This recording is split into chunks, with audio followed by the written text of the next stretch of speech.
একটি যুগের অবসান ঘটেছে বাংলাদেশের রাজনীতিতে। আর এই শোকের মুহূর্তে প্রতিবেশী দেশ ভারতের পক্ষ থেকে জানানো হলো গভীর সমবেদনা ও শ্রদ্ধা। আজ বাংলাদেশ দেখল এক অনন্য কূটনৈতিক সৌন্দর্য।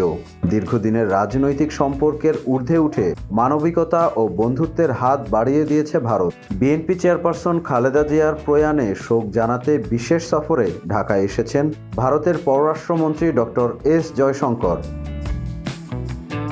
বুধবার বেলা 11:30 ভারতীয় বিমান বাহিনীর একটি বিশেষ ফ্লাইটে ঢাকার মাটি স্পর্শ করেন এস জয়শঙ্কর।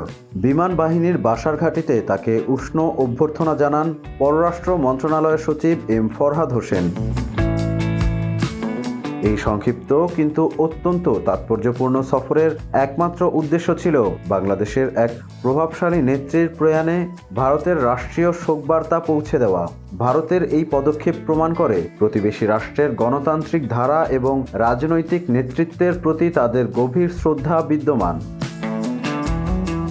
দুপুর 1:30 জাতীয় সংসদ ভবনে বিএনপির ভারপ্রাপ্ত চেয়ারম্যান তারেক রহমানের সঙ্গে এক বিশেষ বৈঠকে মিলিত হন এস জয়শঙ্কর। অত্যন্ত ভাবগম্ভীর পরিবেশে ভারতের পররাষ্ট্রমন্ত্রী তারেক রহমানের হাতে আনুষ্ঠানিকভাবে ভারতের শোকবার্তাটি তুলে দেন।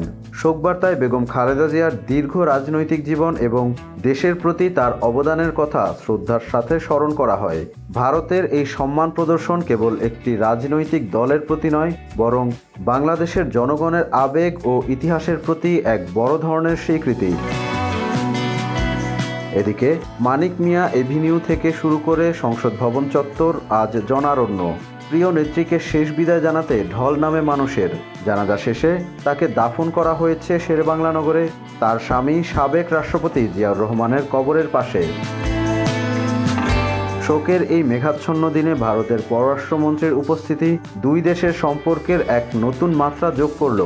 আজই দিল্লির উদ্দেশ্যে ঢাকা ত্যাগ করেছেন এস জয়শঙ্কর, তবে রেখে গেছেন পারস্পরিক শ্রদ্ধাবোধের এক উজ্জ্বল দৃষ্টান্ত।